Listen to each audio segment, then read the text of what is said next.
And autism had become so prevalent that they did not want Anthony. Basically, I feel they didn't want him to have services. They felt he was too high functioning.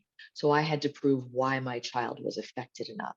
So I didn't settle in from the diagnosis for a couple of years because basically I took Anthony to the regional center, and there was this really interesting guy that was the head of the program at the time.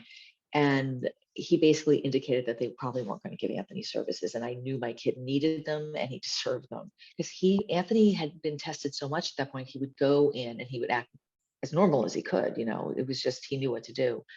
And I showed him this doctor some footage I had taken of Anthony pacing and scripting. And he looked at it and he said, if you show me more of that, that will help. So I followed my kid around for months with a camera and I filmed him pacing and scripting and all the behaviors I knew that they weren't seeing. And then I sat down and I wrote, and mind you, at that time I wasn't making my own films. That's what I was going to ask you. I wasn't yet. I was writing, I was a screenwriter, but I knew I'd always wanted to be a director, but I wasn't directing. So I sat down and I wrote narrative and I did this voiceover of my own over all of the footage. And then I sat down and I basically wrote a book report comparing why I thought my son qualified as having high functioning autism, not Asperger's, because they would not give you anything for Asperger's.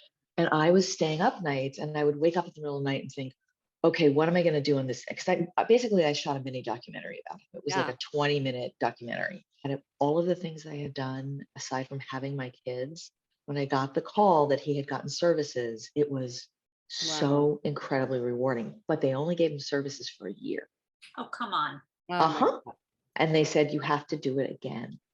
So I had to do it all over again within the next year. So that was another year of sleeplessness and how am I going to get this? And so when I finally got the call that he got lifetime services, then I relaxed a little. Wow. Yeah. And I have to tell you, it was so painful to have to prove that my son was sufficiently fucked up enough to qualify for services.